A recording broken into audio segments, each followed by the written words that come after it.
programa Sobre la Mesa, un proyecto del Centro de Investigación y Estudios Políticos en coproducción con el canal UCR.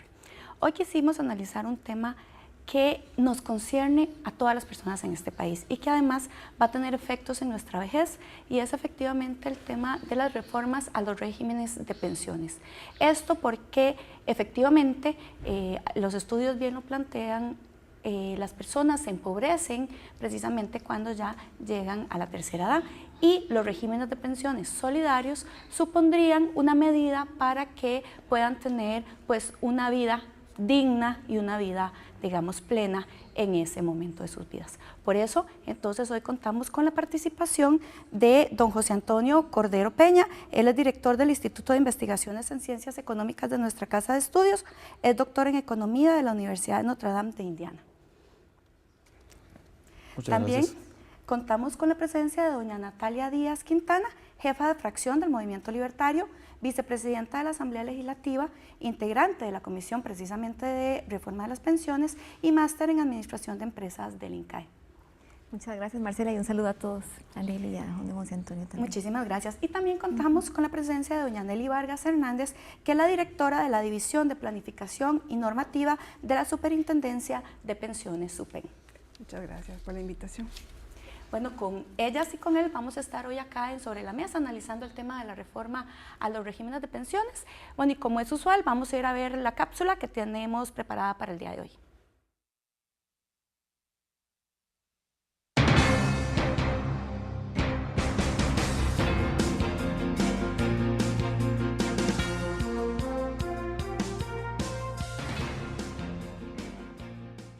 El sistema de pensiones que actualmente rige en Costa Rica administra los recursos de los contribuyentes equivalentes al 34% del Producto Interno Bruto del país. El régimen de invalidez, vejez y muerte, que es administrado por la Caja Costarricense del Seguro Social, es el fondo que más recursos gestiona. En octubre de 2016, reportó un saldo de 2.5 billones de colones, seguido por Popular Pensiones, con 2 billones de colones, y a su vez por la Junta de Pensiones del Magisterio Nacional con un saldo de 1.9 billones de colones. Sin embargo, existen 4 factores que están afectando al sistema actual: el envejecimiento esperado de la población, el cambio en la pirámide poblacional, el crecimiento de la economía informal y el aumento creciente en la cantidad de pensionados y el decrecimiento en la cantidad de cotizantes. Para contrarrestar esto, la Junta Directiva de la Caja Costarricense del Seguro Social decidió aprobar un aumento del 1% en la cuota obrera del régimen, esto a pesar de que los gremios obreros la declararan como una medida impopular y que afectaría la capacidad de ingreso para la mayoría de trabajadores del país. Por otro lado, el Fondo de Pensiones del Magisterio también ha sido cuestionado por depender de un subsidio público cargado al presupuesto nacional. Además, el proyecto de ley número 17.561, que supone resolvería la situación de un grupo de docentes que en 1995 se pasaron de régimen, también es motivo de conflicto, puesto que el texto establece que la ley solo aplicará para quienes tengan más de 10 años consecutivos de trabajar en el sector de educación. Gran parte del problema, visto por algunos miembros de la Comisión Legislativa Plena Primera, es que al momento que se trasladen todos estos funcionarios al otro régimen, la Caja Costarricense del Seguro Social se verá obligada a devolver una gran cantidad de recursos que han recibido de parte de los cotizantes. La Sala Constitucional resolvió que la reforma es inconstitucional porque viola el artículo 73 de la Constitución Política, dado que carece de un estudio que determine técnica y científicamente cuál será el impacto real sobre la reserva del régimen de invalidez, vejez y muerte, vicio que es de carácter esencial del procedimiento legislativo. El problema es que distintos estudios de expertos en la materia, entre ellos uno del Instituto de Investigaciones en Ciencias Económicas de la Universidad de Costa Rica, determinaron que si no se hacen ajustes, el sistema va a quebrar. Hoy ponemos sobre la mesa el futuro de nuestro sistema de pensiones nacional.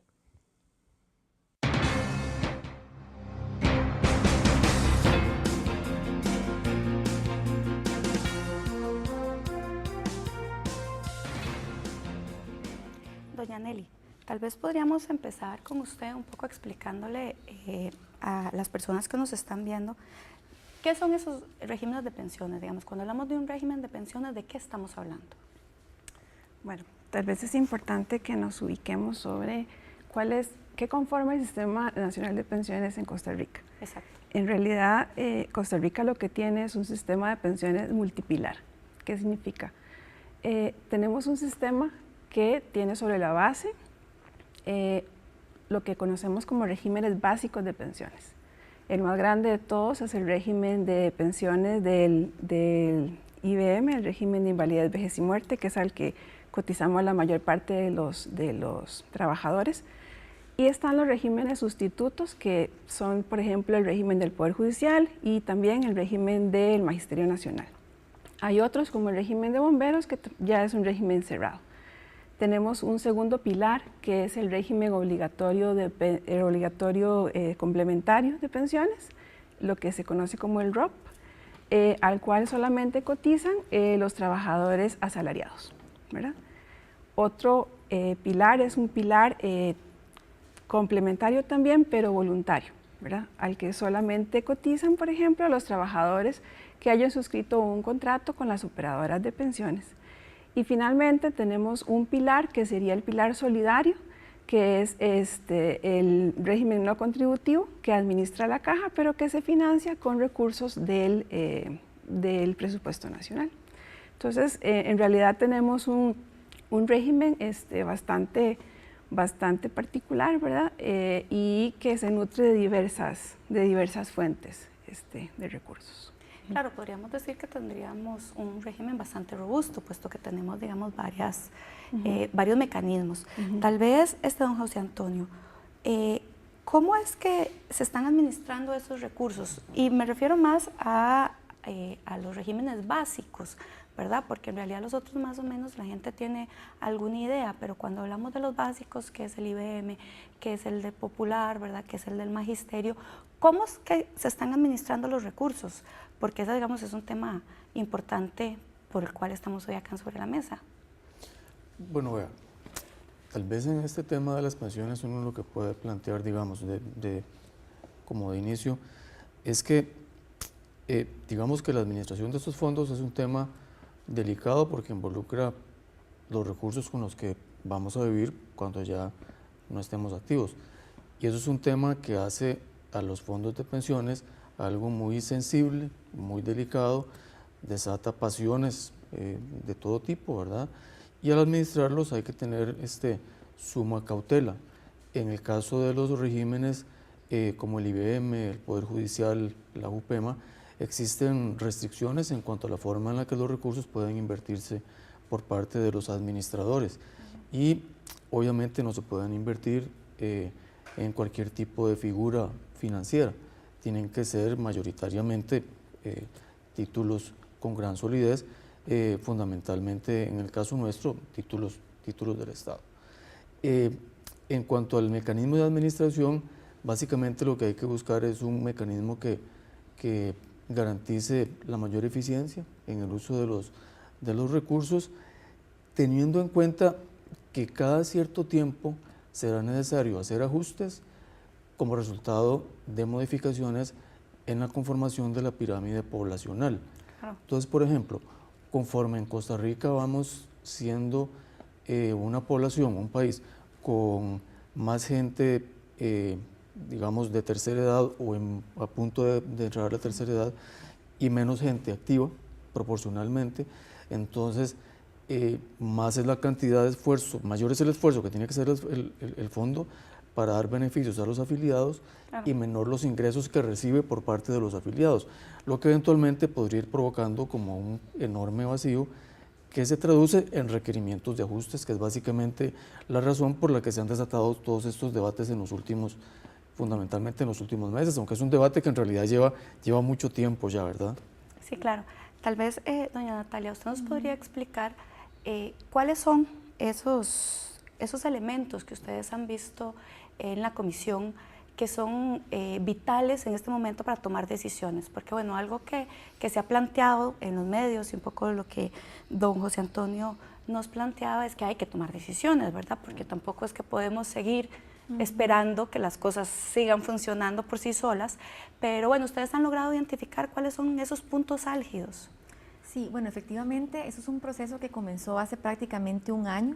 Hemos recibido en audiencias a SUPEN, bueno, doña Nelly, don Álvaro, que estuvieron también, don José Antonio, con los actuarios de la Universidad de Costa Rica y diversos actores también a referirse al expediente.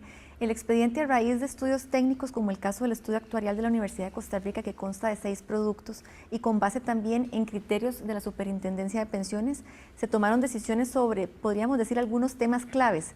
Obviamente hay más detalle en el proyecto de ley, pero sobre todo lo que tiene que ver con la administración de la Junta, de si SUPEN debe o no, por ejemplo, administrar también, o más bien supervisar este fondo.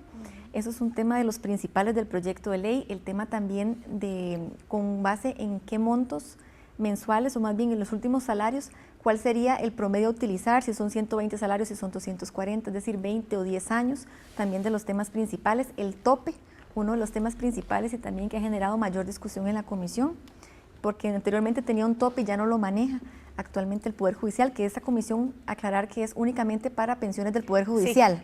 ¿Verdad? Que creo que eso es importante mencionarlo. El tema también de los transitorios. Un transitorio lo que se refiere es quiénes quedan pensionados con la ley vigente y quiénes se pensionarían con el cambio en la reforma legal. Eso también fue un tema importante de discusión en la misma comisión y también tiene que ver, por ejemplo, con los años tanto en edad como en años de servicio. Básicamente esos son de los temas principales que se han venido tocando en la comisión. Bueno, y se me olvidaba uno que es el porcentaje con el que salen pensionados. Actualmente en el Poder Judicial es el 100% de su salario.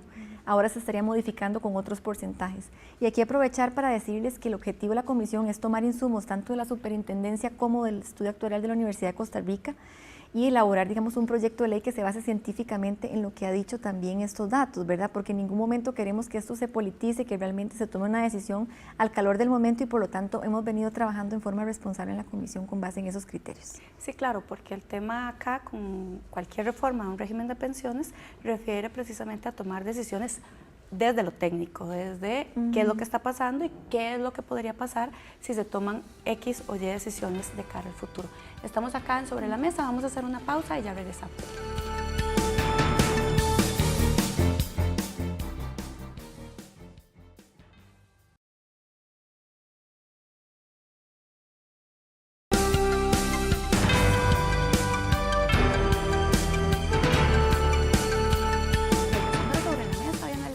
De los regímenes de pensiones. Bueno, antes de ir a una pausa, precisamente la diputada Natalia Díaz nos decía que efectivamente lo que se está discutiendo en este momento en la comisión es la reforma al régimen del Poder Judicial. Tal vez doña Nelly nos podría explicar cuáles fueron las propuestas que planteó este SUPEN, porque efectivamente ustedes plantearon, digamos, algunas cosas que se tenían o que era importante, digamos, tomar en cuenta a la hora de plantear una reforma. Bueno, en realidad la SUPEN lo que atendió fue una solicitud de la Comisión Legislativa que aprobó una moción precisamente para que se le diera una asesoría técnica. Claro. Atendiendo esa solicitud fue que se preparó un texto que era una propuesta, ¿verdad?, que en su momento tenía que ser analizada por los diputados y, si era del caso, acogida por los diputados, ¿verdad? Y la propuesta tenía en realidad dos partes fundamentales. La primera tenía que ver con el tema de gobierno corporativo. ¿Qué es esto? Actualmente el Fondo del Poder Judicial es administrado por el Consejo Superior del Poder Judicial. Digámoslo así, lo administra el Consejo Superior como parte de de la misma estructura que tiene para administrar todas las demás funciones, ¿verdad?, que tiene en realidad para todas las labores propias del Poder Judicial. En realidad, por diferentes labores que ha realizado SUPEN en su labor de supervisión, siempre hemos considerado que lo más conveniente es que haya un órgano independiente y un órgano técnico que sea el encargado de realizar la administración de este fondo, y eso es lo que se propuso en el proyecto de ley. Lo que se propone también es que ese órgano esté compuesto entonces por personas con la idoneidad correspondiente desde el punto de vista de conocimientos, sobre todo, ¿verdad?, y de experiencia, y que además esté conformado por al menos 2 directores independientes, ¿verdad? Esto siguiendo lo que establece actualmente el Reglamento de Gobierno Corporativo, que fue aprobado recientemente por el CONACYF, el Consejo Nacional de Supervisión del Sistema Financiero. También se propusieron una serie de medidas que tenían que ver con el tema, digamos, paramétrico, ¿verdad? Pero también se le dijo muy claro a la comisión que eso era, digamos, la propuesta de SUPEM, pero que siempre en el entendido de que íbamos a esperar lo que la Universidad de Costa Rica finalmente propusiera, ¿verdad? Porque se necesitaban los datos que se iban a dar y que el estudio finalmente era el que nos iba a decir que era lo que era más conveniente desde ese punto de vista, Claro. ¿verdad? Doña Natalia, es que doña Nelly toca un punto, digamos, importante, el tema de la administración. Sí. ¿Por qué los gremios qué es lo que han planteado los gremios para estar en contra de que lo administre un ente fuera de la Corte? Porque uno pensaría que un ente autónomo tendría que tomar mejores decisiones, ¿verdad? Y que la gran crítica es que el hecho de que esté también administrado por la Corte y sos juez y parte, ¿verdad? Es un poco complicado. ¿Por qué están en desacuerdo en ese punto particular? Bueno, decir que los gremios de hecho están conscientes de que la reforma es necesaria, eso yo tengo que aclararlo porque sí presentaron un proyecto ellos mismos para reformar el Poder Judicial, la Corte Plena presenta otro. Sí. Entonces, a raíz de esa discusión se da la propuesta de asesoría de parte de SUPEM para la comisión en la construcción de un texto, pero al fin y al cabo esperamos los estudios y se dio todo lo que se dio recientemente la semana anterior. En la propuesta de los gremios, ellos alegan que el Consejo Superior, dentro del Consejo, el Consejo que tiene, digamos, la dirección ejecutiva de la Corte, que maneja, aparte de las funciones, como lo decía Nelly, propiamente el Poder Judicial, estas adicionales, ¿verdad? Que no es un órgano técnico propiamente en la dirección de un fondo, ellos dicen que necesitan mayor representación gremial dentro de ese Consejo Superior. Entonces, en el proyecto de los gremios, ellos quieren 5 representantes de los gremios más bien dentro de ese Consejo Superior. Entonces quieren mayor representación gremial en la toma de decisiones de lo que es la administración de la Junta, a diferencia de SUPEM que también plantea que se maneje de forma independiente. Al fin y al cabo en el proyecto de ley, porque la parte de administración del fondo no está contemplado en el estudio actuarial. Sí. Este tema, como no tiene que ver, digamos, con proyecciones ni nada, no se contempló ahí, entonces se manejó de forma distinta. Y al final lo que se plantea justamente es directores independientes, pero también con representación gremial y de corte plena. Es decir, a ellos no se les está sacando la administración, complementan la administración del mismo, pero el director independiente debe ser nombrado con criterios de SUPEM y CONACYF, que ya por reglamento están establecidos, y entonces con base en eso tener los requisitos necesarios, y ellos también con representación dentro del Consejo. Entonces, ahora la representación es menor según el dictamen, porque son 2 miembros de los gremios, 2 representantes, 2 de corte plena y 3 directores. Así quedó establecido. Sin embargo, ellos querían 5, digamos, representantes de los gremios en su proyecto. Entonces, ellos alegan más representación gremial dentro de la Junta y es ahí donde está la discusión más importante. Y además que lo que recuerdo es que no están separando tampoco la administración propiamente. No sé si la estaban separando en el texto, tal vez doña Nelly o don José Antonio me recuerdan si la estaban separando en el caso de los gremios en el proyecto de ellos, la administración de la Junta de forma independiente al Poder Judicial. Tal vez tal vez la independencia que le daban no era tan fuerte. Recuerdo fuerte, que no era tanta, ¿verdad? sí. Entonces, es distinto, pero ellos básicamente la diferencia está en la representación que ellos quieren que sea mayor en esa administración. Y la toma de decisiones, entonces, en la propuesta del proyecto de ley está concentrada en esa Junta. En esa Junta. Claro. En esa Junta. Entonces sería, digamos, decisiones colegiadas. Sí. Tal vez lo que dice doña Natalia es muy importante. Es un órgano dentro del Poder Judicial. Sí. O sea, no se está sacando la administración del Poder Judicial. Lo que se está haciendo es creando ese órgano independiente en el que hay representación de la Corte Plena, representación de los gremios, y sí hay unos directores independientes que lo que vienen a dar precisamente es un contrapeso, ¿verdad?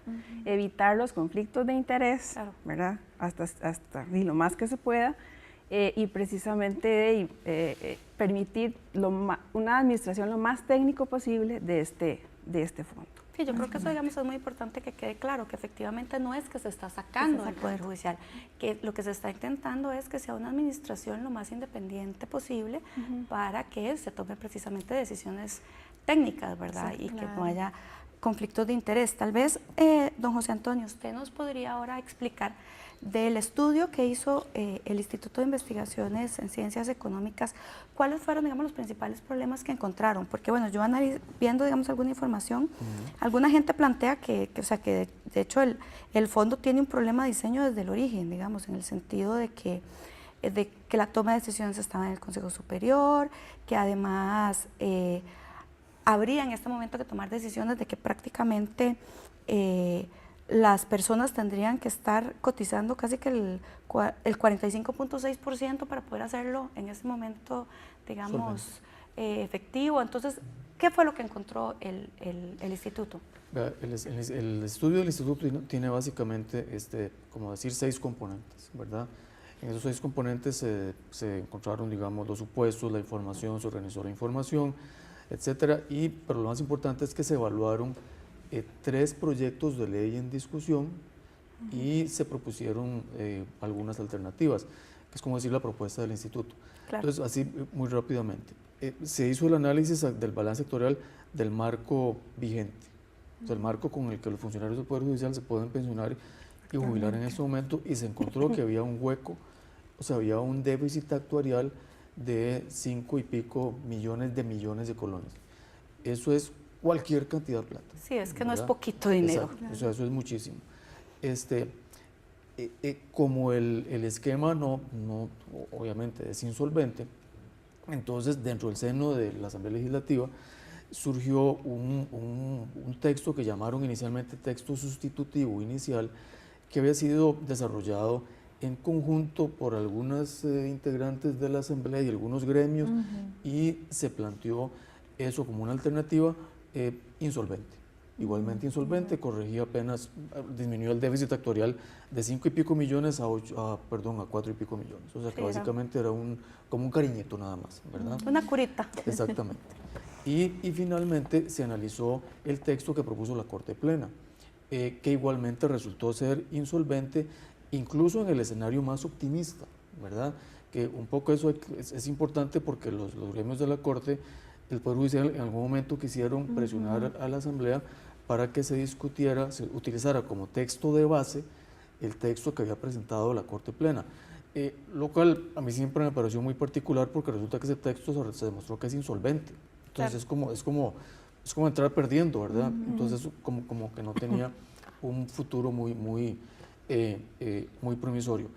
Estos elementos, digamos, que se habían analizado, que se habían estudiado, tienen una característica muy particular. Para todos ellos, la pensión se calcula con base en un salario de referencia que es el 100% del promedio de los últimos 24 salarios.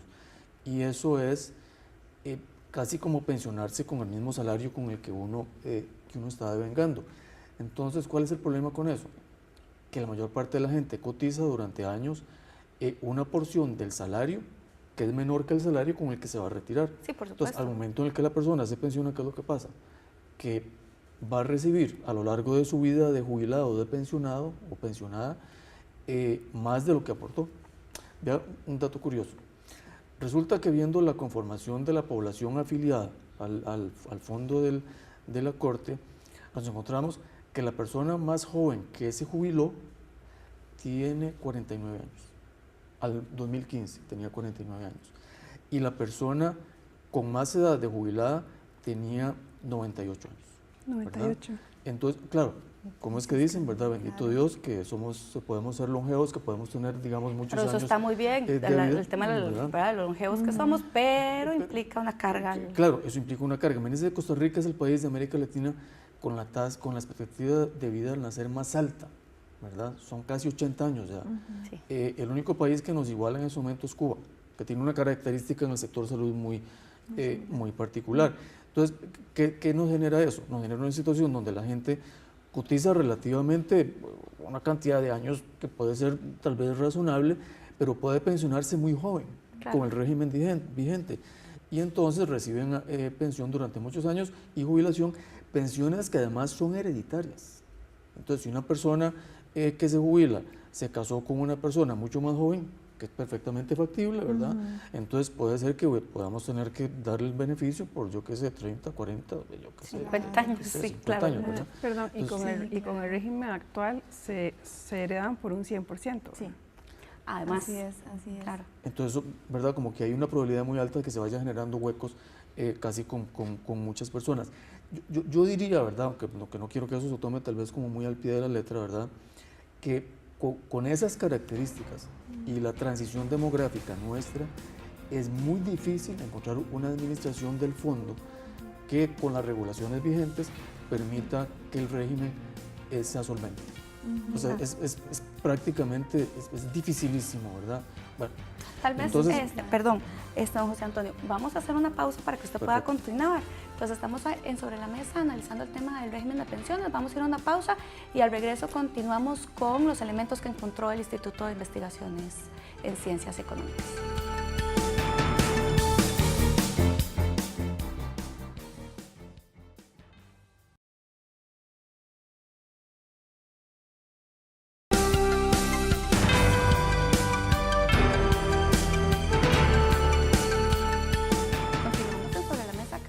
El tema de los regímenes de pensiones. Antes de ir a una pausa, precisamente don José Antonio nos estaba explicando cuáles eran los principales elementos que habían encontrado en el estudio. Tal vez don José Antonio se puede continuar. Sí, nada más para cerrar lo que planteábamos antes en relación con los regímenes que estaban vigentes. Una de las cosas dado que estos regímenes que se estudiaron eran insolventes, entonces se pensó en la necesidad de hacer algunos ajustes. Entonces, un poco la pregunta ahí es, bueno, ¿en dónde hacer ajustes? ¿Verdad? Entonces, primero, la edad. La edad Claro. en el régimen vigente son 60 años, 30 años de servicio, y existe la posibilidad de pensión adelantada, en donde hay personas que perfectamente pueden jubilarse a los 50 años, etc. Entonces, la idea era ajustar esos parámetros para tratar de darle un poco más de tiempo a la gente que continuara cotizando. Entonces, eso era un mecanismo de ajuste. El otro mecanismo de ajuste es el porcentaje del salario de referencia con el que la gente se pensiona. El tercer mecanismo de ajuste era establecer un tope. Entonces, hay pensiones en el Poder Judicial que pueden exceder los 9 millones de colones. Yo qué sé, tal vez algunos incluso más en este momento. Entonces, obviamente eso genera una presión muy grande sobre el sistema si mucha gente pudiese hacerlo, ¿verdad? Entonces, un mecanismo importante ahí es poner un tope. Claro. Entonces se resolvió que el tope iban a ser 4 millones de colones, que son básicamente el equivalente a 10 salarios base, a 10 veces el salario base más bajo que cobraba el Poder Judicial. Claro, 4 millones de colones todavía es un montón de plata más que lo que podría percibir una persona que se jubila con la máxima pensión en el régimen, que es 1,5 millones de colones. Claro. ¿Verdad? Entonces, y además debe sonarle terrible a las personas que reciben una pensión del régimen no contributivo, ¿verdad? Que en realidad es algo irrisorio, ¿verdad? Entonces, claro que hay una diferencia enorme entre los beneficios. Claro.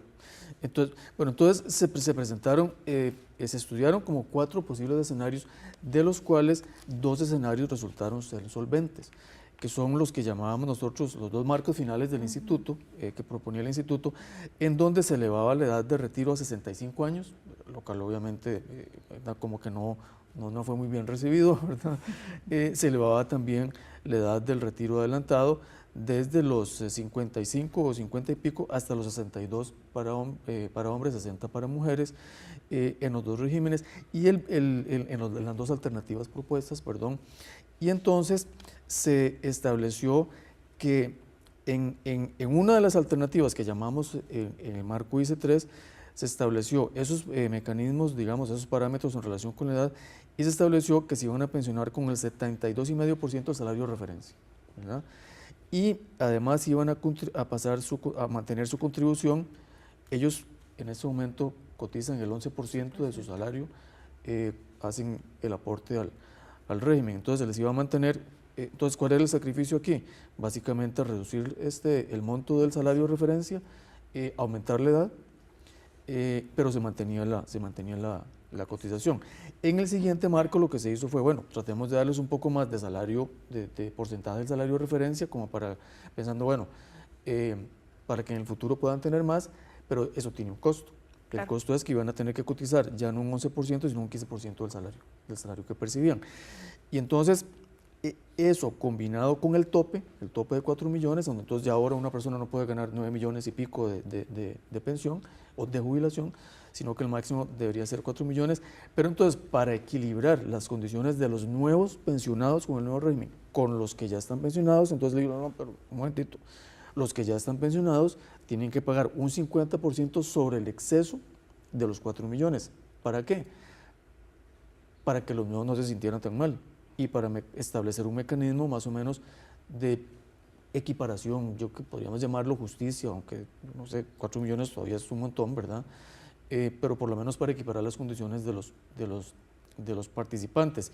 Y me parece que lo que se hizo en el seno de la comisión es básicamente tratar de utilizar los planteamientos que habían surgido de las propuestas del instituto y crear un mecanismo alterno, más o menos intermedio entre lo que se había propuesto anteriormente, que era la propuesta de la SUPEN inicialmente, que incorporaba la salida del régimen del sistema de administración, que creaba un mecanismo tal vez como alterno de administración, y además ponía algunos límites que me parece que algunos se han conservado, ¿verdad? Algunos se han modificado. Ahora tal vez como que la tarea pendiente es determinar si los ajustes que se han hecho en el régimen que tiene dictamen de mayoría en la comisión resiste las pruebas de solvencia que eventualmente son las que definirían si fuera necesario hacer un ajuste adicional. Obviamente la propuesta de minoría, que es la propuesta de los gremios, genera una serie de elementos que posiblemente van a ser más difícil, me parece a mí, el que se alcance la solvencia. Solo un asunto más. En los escenarios que planteó el instituto, se calcula el salario de referencia como los 10 salarios base, como el promedio de el salario de los últimos 10 años. Sí. ¿Verdad? Exacto, 120. En el caso de la propuesta de la Asamblea, se hace una modificación y se aumenta eso a 240, que son básicamente los últimos 20 años. Obviamente eso ayuda a la solvencia en una forma importante, pero hay algunos transitorios ahí en la propuesta que tal vez habría que revisar porque generan como algunos portillos en cuanto a la contribución que cada afiliado puede hacer al régimen, y eso es muy importante. Claro. Doña Natalia, ahora en la pausa usted decía que precisamente algo que le preocupaba era el tema de los salarios de referencia, ¿verdad? Porque, claro, una cosa es promediar 240 a 24, que son los mejores salarios, digamos, en teoría, bueno, no necesariamente, pero en teoría tendrían que ser los mejores salarios, o igual 120, o sea, en realidad hay una gran diferencia en ese promedio. Claro que sí, efectivamente es una de las preocupaciones principales de la comisión, porque se supone que conforme uno va avanzando en su vida profesional y laboral, usted va mejorando, digamos, o por lo menos lo ideal es ir mejorando conforme el tiempo avance y obtener mejores cargos, ya sea en el sector privado o donde sea. Entonces, estamos ante un escenario donde, por ejemplo, en el Poder Judicial alguien comienza en un cargo, digamos, de los más bajos que podemos llamar, a terminar, por ejemplo, siendo magistrado, y entonces en un promedio de los últimos 24 meses estamos hablando de 2 años. Para un salario del 100% sobre 8 millones, 9 millones, es bastante dinero que no guarda relación lo aportado con los beneficios obtenidos. Y es ahí donde está el problema. Nosotros o personalmente, yo no veo malo que usted se vaya con una buena pensión, porque eso también es bueno para las personas que se pensionen con bastante dinero. El problema es que no guarda relación lo que usted da con lo que usted recibe. Ahí es donde está el problema en cuanto a los regímenes de pensiones, en este caso y también en cualquier otro régimen como el del IBM, el MAJUPEMA, los que están cargados haciendo. Es decir, ese es el problema que hay, no que la persona tenga una buena pensión, sino el mecanismo en el que esto se define. Y en la comisión, como decía don José Antonio, efectivamente, por ejemplo, para darles un ejemplo, el 15% que se establece en el escenario dice 4, que es el porcentaje que debería aumentarse, la cuota obrero, que pasaría del 11 al 15, en la comisión se estableció escalonadamente, del 11 al 15%, tomando en cuenta de que se aumentan los 240 salarios de referencia versus los 120 que mencionaba don José Antonio, ¿verdad? Que son temas que igual tienen que pasar por la prueba de solvencia, porque cuando se dictaminó el proyecto el jueves en la noche, se consultó nuevamente a todas las partes involucradas para que pudieran dar un criterio sobre el nuevo texto. Eso tiene que recibir respuestas. Cuando tengamos las respuestas de los entes, tomaremos la decisión de si hay que hacer modificaciones o no sobre el texto actual y ver cuál sería el procedimiento a seguir. Es decir, el texto es una primera etapa, pero no está escrito en piedra. Se puede mejorar dependiendo de las respuestas que den cada uno de los entes. Bueno, sí, perdón, doña Nelly quería referirse. Tal vez es importante que al diseñar la Junta, sí se le dio la facultad de revisar ella, con base en estudios actuariales, las cotizaciones, el perfil de beneficios, etcétera, y acordar modificaciones, ¿verdad? Precisamente para que en el futuro, si es necesario hacer ajustes, no haya que estar yendo a la Asamblea Legislativa y pasar por un proceso tan engorroso, ¿verdad? Sino que la misma Junta pueda estar haciendo estos cambios. Existe un antecedente y es la misma JUPEMA, tiene este esquema, ¿verdad? Ha funcionado bien y bueno, se espera que funcione también en este caso, ¿verdad? Doña Nelly, yo le quería preguntar, ¿cuáles son las principales diferencias que tiene, digamos, este régimen con respecto a el IBM y a JUPEMA? O sea, porque un poco también la gran crítica es que es muy desigual, ¿verdad? Que efectivamente las personas que se pensionen con las condiciones del Poder Judicial en realidad es muy superior a las personas que nos llegaremos a pensionar con el IBM o con el régimen de magisterio. Si hablamos de las condiciones actuales vigentes, básicamente la principal diferencia es que es un régimen que no tiene un tope de pensión, es un régimen en el que se recibe el 100% de los últimos 24 meses. Entonces, efectivamente, es una pensión bastante, por decir, bastante generosa. Claro. Sí es cierto que la cotización es bastante más alta, ¿verdad? Es un 11% para los trabajadores activos y para incluso los pensionados también, pero como decía don José Antonio, ya por el tiempo, ¿verdad?, en que el trabajador pensionado recibe la pensión, pues no compensa ese 11% finalmente. Pero básicamente sí, en cuanto a beneficios es bastante la diferencia. Bastante la diferencia. Estamos acá en Sobre la Mesa, vamos a ir a una pausa y ya regresamos analizando el tema de los regímenes de pensiones.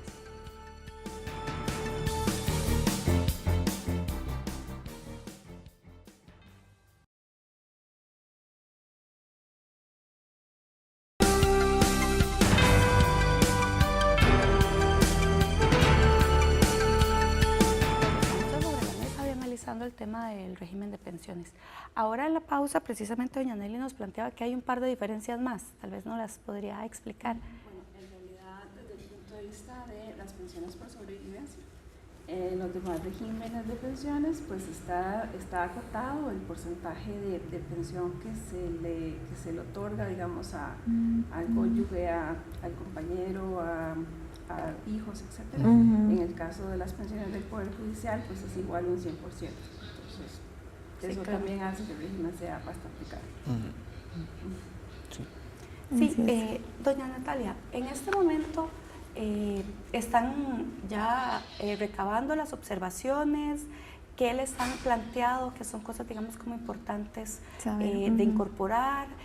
¿Cuál es el ambiente en este instante? Sí, efectivamente, el lunes se presentan 2 dictámenes en la comisión respectiva, con fecha límite 31 de julio, que era la fecha para dictaminar. Dictamen de minoría, digamos el texto consensuado entre lo que es Corte Plena y los gremios, y el dictamen de mayoría, que es el que se acoge a las observaciones del estudio actuarial de la Universidad de Costa Rica. El jueves que se dictaminó, se hicieron las consultas, hay que esperar 8 días hábiles a que las consultas lleguen. También hay que publicar el texto respectivo y después de eso entran en el periodo en donde los diputados que no conforman la Comisión de Pensiones pueden presentar mociones o reformas o modificaciones a los artículos que ellos consideren. Hay un periodo para presentar esas mociones, hay otro periodo para que la comisión las analice y después de eso regresa al plenario el texto para ser valorado ahí las mociones de reiteración, que son repetir las mociones rechazadas en comisión en pleno, y después de eso hay un plazo para votar el proyecto. Es decir, este proyecto debe votarse según la moción que se indica, que de vía rápida, que es una moción especial, en 20 sesiones después de las mociones de reiteración en el plenario. Entonces tiene un plazo establecido, es un procedimiento distinto a cualquier otro proyecto de ley y por lo tanto creemos que esto probablemente vaya a ser ley de la República. Esperamos en este periodo que nos queda como diputados, de aquí al 30 de abril como fecha límite para poder votar. Claro. Don José Antonio, nos hemos evidentemente concentrado en el régimen de pensiones del Poder Judicial porque es el que ha estado más sobre la mesa, pero bueno, también este año ha estado en discusión el IBM, ¿verdad?, de la Caja, y un poco buscando información me encontré algo que decía don Edgar Robles, que fue superintendente de pensiones, y él planteaba que el colapso precisamente en el régimen, por lo menos en el IBM, no se debe, digamos, al tema tanto demográfico, sino a la impericia, la desidia, la ineptitud y la incompetencia de sus administradores, ¿verdad? Él es muy fuerte en ese sentido, y que en realidad la causa es la ausencia de reformas, porque se han hecho estudios y se han planteado, digamos, necesidad de reformas y no se hacen. Más allá, digamos, de lo que plantea don Edgar, con lo que ustedes han visto en los últimos dos estudios, el que hizo el Instituto de Investigaciones en Ciencias Económicas y también el que hizo la Escuela de Matemática para el caso de IBM, ¿tenemos problemas en la administración? Bueno, vea, yo cuando me han hecho esa pregunta, digamos, nos han hecho al equipo consultor, digamos, que esa pregunta varias veces. Claro. Nosotros lo que hemos dicho es simplemente, vea, en realidad el estudio es un estudio actuarial, que solamente hace proyecciones con base en la información disponible al 31 de diciembre del 2015. No hemos entrado a hacer un análisis para evaluar la administración de los fondos. Sin embargo, habíamos dicho que a mí me parece que hay un problema demográfico que es importante, pero más allá de eso, el hecho de que la gente pueda pensionarse muy joven y con pensiones considerables genera el potencial para que haya un hueco. Entonces, para que haya un hueco grande. Entonces, independientemente de su pericia administrativa, eso le genera un hándicap al fondo de pensiones. Y eso, obviamente, se refleja en indicadores de solvencia que no son los mejores. Lo que sí es cierto que plantea don Edgar, que me parece que lleva mucha razón, es que o sea, estos estudios que se han hecho durante este año, que se han presentado los resultados este año, no son los únicos estudios actuariales que se han hecho. Claro. Digamos, en el caso del IBM, se hicieron estudios desde el interior de la Caja, se hicieron estudios de una firma mexicana, se hizo el estudio de Melinsky, y bueno, se hizo el estudio de la Escuela de Matemáticas de la universidad, y siempre aparecen peros. Y los peros lo que hacen es que patean la bola hacia adelante y posponen el ajuste. Entonces, lo que siempre le dijimos nosotros a la gente del Poder Judicial en el estudio que hicimos en el instituto es, vea, el ajuste es necesario ya. O sea, no es un asunto que hay que esperarse a ver si acaso tal vez lo arreglamos el año entrante. No, es ya. O sea, porque el déficit existe en este momento. Claro. O sea, al 31 de diciembre el sistema tiene un déficit actuarial, ¿verdad? Y eso significa que las medidas hay que tomarlas de una vez. Yo pienso que la posposición de los ajustes en el caso de IBM y en el caso de Poder Judicial, que también tuvieron un estudio de Melinsky previo al estudio nuestro, pudieron haber afectado en una forma importante la solvencia del fondo. Y yo creo que en este momento, como bien ha hecho la Comisión de la Asamblea, lo que hay que hacer es hacer los ajustes y hacerlos pronto. Y sí, gente se va a molestar y se van a enojar, se van a resentir, van a hacer conatos de huelga, van a protestar, pero yo creo que hay que tener una conciencia de que efectivamente hay que hacer ajustes, porque de lo contrario va a tener que asumir los ajustes el gobierno. Y básicamente no queremos, mucho menos ahora que don Luis Guillermo apareció en cadena de televisión diciendo que básicamente no nos queda ni un 5 para nada. Claro, y don José Antonio, ahora que saca ese tema, de hecho, una de las cosas que usted dijo en el primer bloque fue que mucho del dinero, ¿verdad?, de los regímenes de pensiones están colocados precisamente en fondos, digamos, más que bonos del Estado, porque son los menos riesgosos. Pero bueno, en este momento, que además estamos en una crisis fiscal, ¿verdad?, según lo que dijo don Luis Guillermo, además, ¿cuánto nos puede afectar esto? Porque la mayoría del dinero está en fondos del Estado. Bueno, se supone que el gobierno siempre tiene capacidad para pagar, ¿verdad? Entonces, claro, lo que pasa es que para hacer los pagos tendrá que acudir al mercado financiero y eso generará presión sobre las tasas de interés. Entonces, claro, lo que el gobierno tiene en este momento es un problema de liquidez. Claro. Entonces, no tiene la plata en este momento. Lo que tiene que hacer es, de momento, dado que no es factible a corto plazo una reforma tributaria en los términos en los que le ha planteado el gobierno, entonces tiene que salir a recoger dinero en el mercado financiero. Lo que pasa es que eso podría generar aumentos en la tasa de interés. Si aumenta la tasa de interés, va a reducirse la predicción de crecimiento económico, lo cual pues no es bueno para nadie y tampoco es bueno políticamente en todo caso. Pero sí, digamos, o sea, un poco el argumento de la superintendencia en términos de la necesidad de colocar una proporción considerable de los fondos de pensiones en bonos del gobierno es buscar la seguridad. Y básicamente porque técnicamente los gobiernos tienen que garantizar y pagar cuando sea necesario. De hecho, nada más una cuestión antes de ceder la palabra a las compañeras y a usted. Una de las cosas que planteó el presidente que iba a respetar eran los programas sociales y las deudas. Claro. Las deudas, entra ahí las deudas con los fondos de pensiones, de forma que por ese lado deberíamos estar tranquilos de que no va a haber un colapso por falta de pago o de liquidez en los fondos de pensiones. Claro.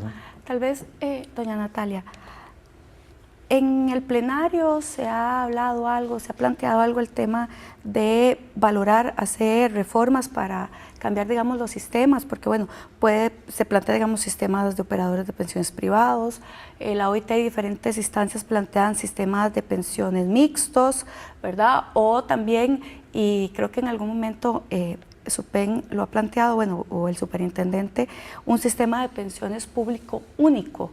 Eso se ha discutido, todavía no hemos llegado a ese punto. Sí, me parece que es un tema que se debe discutir efectivamente para ver si se requieren las reformas legales pronto o no. Para mi criterio sí se deberían hacer. Lo que pasa es que en muchos de los casos, algunas requieren inclusive reforma constitucional, que en un ambiente como el que tenemos en la Asamblea Legislativa fragmentado es complicado llevar a cabo esa reforma. Regímenes mixtos, el de nosotros se podría decir que es un régimen mixto porque tiene el sistema, digamos, de reparto más capitalización individual de cierta forma con el régimen obligatorio de pensiones conocido como ROP, y además está el privado de cierta forma, cuando usted complementa voluntariamente que el 100% de su pensión se redondee con este que usted hace en los privados, ¿verdad? Esos tres pilares podrían contribuir a que usted tenga el 100% de su salario, porque como en el IBM es del 60, 55, 60%, hay que complementar esa diferencia si uno quisiera tener la totalidad del salario. Creo que es parte de la educación que se debe de dar como parte de los ciudadanos, en el sentido de que uno también responsablemente tiene que velar en el punto de vista privado por tener este dinero en el momento en que usted se pensione. Entonces yo creo que más por ahí creo que va la discusión, y sobre todo también tomar en consideración que en algún momento se ha hablado, nosotros hemos mencionado el tema de capitalización individual. Lo que pasa es que en la situación fiscal en la que nos encontramos, donde no hay recursos para eso, trasladarse de un régimen de reparto a uno de capitalización requiere de inversión. Claro. Y en estos momentos, considero yo, no es el mejor momento. Hay que tomar decisiones responsables, pero en este momento es complicado tomar una decisión de ese tipo, y por lo tanto hay que tomar decisiones en cómo, por ejemplo, atacar la informalidad para que la gente se involucre, tenga, por ejemplo, ese acceso al sistema, porque el día de hoy, por las cuotas que existen, es difícil a veces ser asegurado.